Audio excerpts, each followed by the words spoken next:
We know you've seen all the hype for cryptocurrency, but beware, it isn't stable. Bitcoin reached its height in 2010 and has been rocky since. Before anyone could adapt to digital currency, NFTs hit the market and took the world by storm. But with the 2022's bear market or crypto winter, there aren't many crypto billionaires left. In this video, we'll talk about how NFT collectors are digging in their heels after the crypto crash. Let's dive into it. First up, the market crashed again. Let's magically travel back to this February. An NFT collectors event was canceled. The sales in it were supposed to help inject some energy into the market that was going stale, but no one expected the event to not happen. It wasn't a far-fetched idea though. Just months before in November, Bitcoin had faced a peak of $70,000.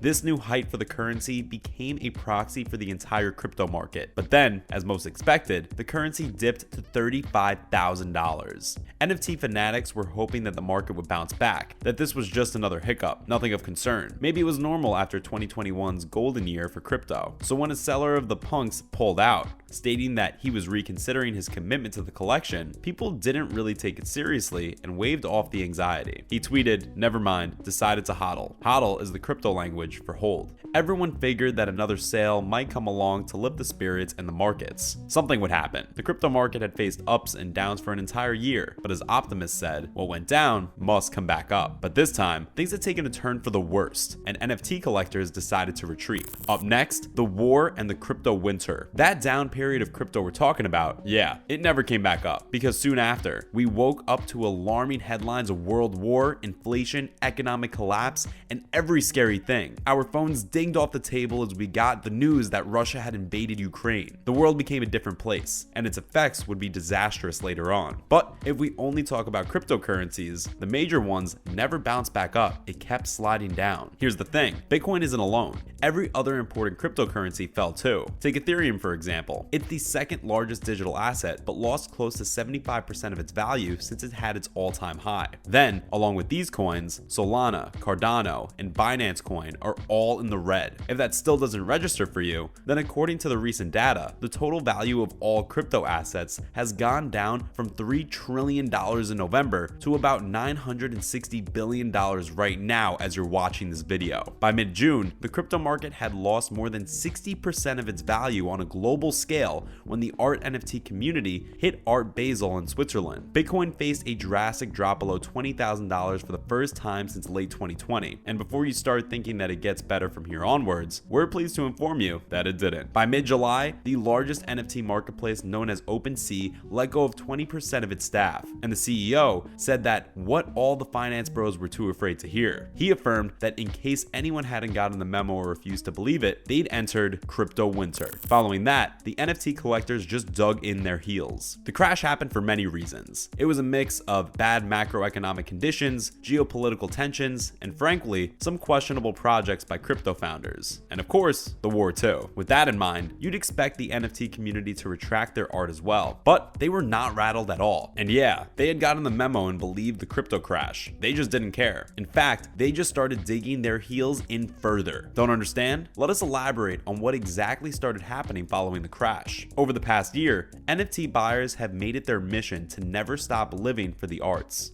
The galleries were launching NFT platforms and taking on the based artists. The more established and traditional artists were preparing for drops, but museums had projects on their calendars. The art and NFT worlds were similar in putting on a brave face. The involvement was solely about art now and no longer a cash grab, so the market wasn't really of a concern. The whole NFT ecosystem danced to the beat of the same message, that this moment separates the speculators from the true devoted believers. One dealer and collector from New York even said that he was glad that the market had crashed. It's nothing new and happens in all types of markets. If they can expand, they can shrink, and a handful of artists will succeed and move onwards. The serious ones will stick around and become bigger and better. But the collectors echo similar queries. Are the heavy hitters in the NFT space even artists? And further, is this even art? Coming up, NFT collectors had their fair share of doubts. To accommodate the present and look into the future, we have to analyze the past. There aren't many who know about the untraditional art world. So for for those who aren't aware, the technology was co-invented by a digital artist by the name of Kevin McCoy. It was his way of monetizing digital artwork. It was unveiled in 2014 at the New Museum in New York as a part of Rhizome's 7-on-7 conferences. He was just trying to solve a problem that digital artists kept facing over and over again. Digital artists weren't interacting with collectors or making sales as artists do, so McCoy was inspired to change that and recognized that the space needed a technical solution for the collection of digital art. And that, kids, is how NFTs were born. With the use of blockchains, digital assets were attached to a smart contract, which is really smart, by the way. It's an interactive, unfalsifiable receipt continuously updated with all the vital information. It has the payment details, the creator of the art, and of course, the buyer. McCoy recalls that he was surprised when digitally native artists who didn't even have an art background or interest in the traditional market jumped on the NFT train. In the years after that, we've seen different categories in NFTs pop up. There are collectibles like that of the NBA Top Shot. Then there's the iconic PFP, profile pictures, collections like Bored Ape Yacht Club and CryptoPunks. And then the third category is the art NFT.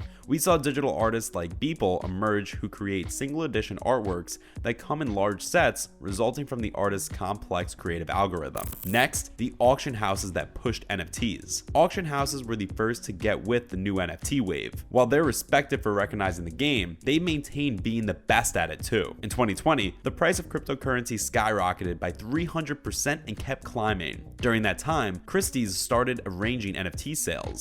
They already sold skateboards and sneakers, so they did their research on what the youth wanted and did not hesitate to deliver. There was a new category of collectibles that had taken over the world. That wasn't all. In March of 2021, they made history and in a way, launched the year of the NFT. How and why, you might ask? Well, Beeple's one-of-one NFT Every Days, the first 5,000 days sold for a whopping $69.3 million to Vignesh Sundaresan, also known as Metakoven. It was this exact sale that made Beeple the third most expensive artist living in the world. It sounds like just like any other sale, but it's something that was credited for giving many the confidence to enter the risky crypto and NFT market. From there, some honorable sales mentions would include when Sotheby sold the very rare CryptoPunk 7523 for $17 million.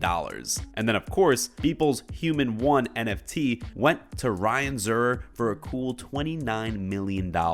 Finally, NFTs might be going down, but they're still getting calls from museums. The famous Museum of Modern Art will be showcasing some crazy cool art this winter with these swirling pixels of the digital artists who rose to fame thanks to NFTs. MoMA was facing a struggling phase with the pandemic snatching away their frequent viewers. It dropped from 3 million to 1.65 million, so gaining the audience back digitally just made sense. After all, it's a museum all about modern art, and we'd be lying if we said this wasn't art. Just last year, Rafiq Anadol took more than roughly 138,000 images and text from the museum's public archive and plugged them into a machine learning model. With that, he created hundreds of wonderful abstracts that he labeled machine hallucinations. He sold them as NFTs. Some would sell for a few thousand, while an exclusive one went for $200,000. The museum earned 17% of the primary sales and 5% of the secondary. Well, that's a wrap for this video. What do you think of the crypto crash and the NFT market not giving up? What's your biggest concern regarding crypto? Let us know in the comments below, and don't forget to give this video a thumbs up and subscribe to our channel for more videos like this. See you in the next one.